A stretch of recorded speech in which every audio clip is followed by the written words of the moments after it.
তখন আগ্রিপ্প পৌলকে বললেন, তোমার সপক্ষে বক্তব্য পেশ করার জন্য তোমাকে অনুমতি দেওয়া হচ্ছে। তখন পৌলও তাঁর হাত প্রসারিত করে তাঁর আত্মপক্ষ সমর্থন শুরু করলেন। মহারাজ আগ্রিপ্প, ইহুদিদের সমস্ত অভিযোগের বিরুদ্ধে আত্মপক্ষ সমর্থন করার উদ্দেশ্যে আজ আপনার সামনে দাঁড়াতে পেরে আমি নিজেকে সৌভাগ্যবান মনে করছি। আর বিশেষ করে এজন্য যে আপনি ইহুদিদের সমস্ত রীতিনীতি ও মতবিরোধগুলির সঙ্গে বিশেষভাবে পরিচিত। সেই কারণে ধৈর্যের সঙ্গে আমার বক্তব্য শোনার জন্য আমি আপনাকে অনুরোধ করছি। শৈশবকাল থেকে আমার জীবনের প্রথম দিকে আমার নিজের নগরে ও জেরুসালেমে আমি কিভাবে জীবনযাপন করেছি ইহুদিরা তা সকলেই জানে। দীর্ঘকাল যাবৎ তারা আমাকে জানে ও ইচ্ছা করলে সাক্ষ্যও দিতে পারে যে আমাদের ধর্মের মধ্যে পরম নিষ্ঠাবান সম্প্রদায় একজন ফরিসি রূপে আমি জীবনযাপন করতাম। আর এখন ঈশ্বর আমাদের পিতৃপুরুষদের কাছে যে প্রতিশ্রুতি দান করেছিলেন তারই উপর আমার প্রত্যাশার জন্য আজ আমি বিচারের সম্মুখীন হয়েছি। আমাদের 12 গোষ্ঠী সেই প্রতিশ্রুতি পূর্ণ হওয়ার প্রত্যাশায় আগ্রহ ভরে দিন রাত ঈশ্বরের সেবা করে আসছে। মহারাজ, এই প্রত্যাশার জন্যই ইহুদিরা আমাকে অভিযুক্ত করেছে। ঈশ্বর মৃতজনকে উত্থাপিত করেন। কেন এ কথা বিশ্বাস করা আপনাদের কাছে অবিশ্বাস্য বলে মনে হয়? আমারও দৃঢ় বিশ্বাস ছিল এই যে নাসরতের যিশুর নামে প্রতিরোধে যা কিছু করা সম্ভবপর সে সব কিছু করাই আমার কর্তব্য। আর জেরুসালেমে ঠিক সেই কাজই আমি করেছিলাম।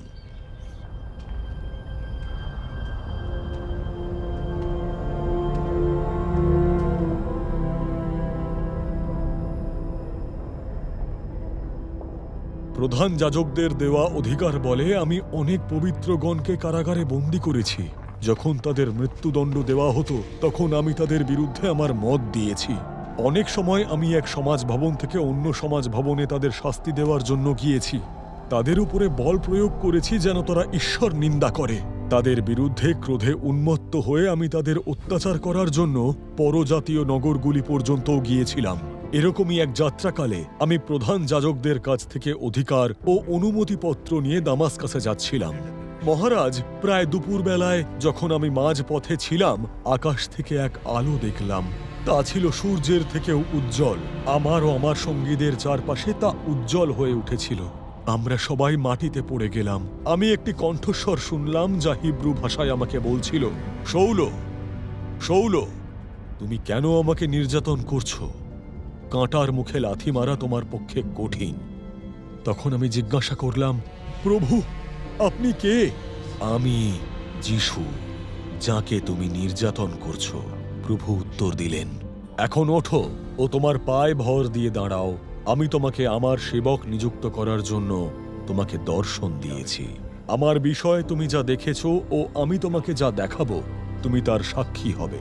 আমি তোমার স্বজাতি ও অইহুদিদের হাত থেকে তোমাকে উদ্ধার করব। আমি তোমাকে তাদের কাছে পাঠাচ্ছি। তুমি তাদের চোখ খুলে দেবে, অন্ধকার থেকে তাদের আলোয় ফিরিয়ে আনবে, শয়তানের পরাক্রম থেকে নিয়ে আসবে ঈশ্বরের কাছে, যেন তারা সব পাপের ক্ষমা লাভ করে এবং আমার উপরে বিশ্বাসের মাধ্যমে যারা পবিত্র হয়েছে তাদের মধ্যে স্থান লাভ করতে পারে। সেই কারণে মহারাজ আগ্রিপ্প, আমি স্বর্গীয় এই দর্শনের অবাধ্য হইনি।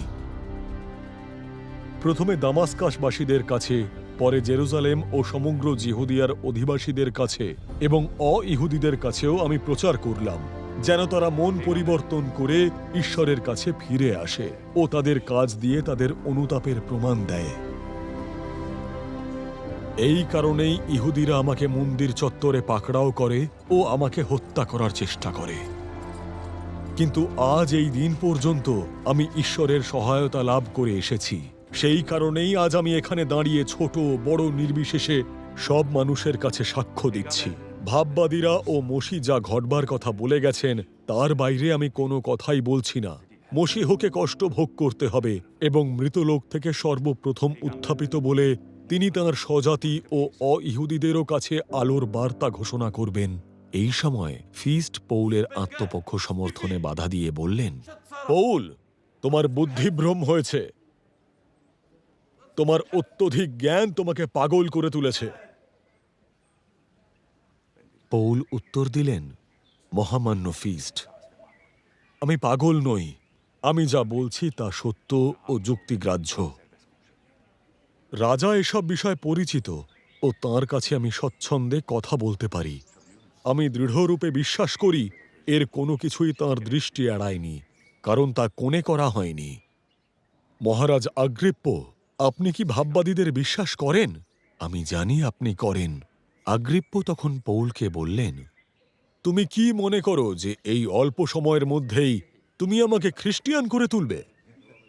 পৌল উত্তর দিলেন, অল্প সময় হোক বা বেশি, আমি ঈশ্বরের কাছে প্রার্থনা করি শুধুমাত্র আপনি নন, কিন্তু যারা আজ আমার কথা শুনছেন কেবলমাত্র এই শিকলটুকু ছাড়া তারা সবাই যেন আমারই মতো হতে পারেন।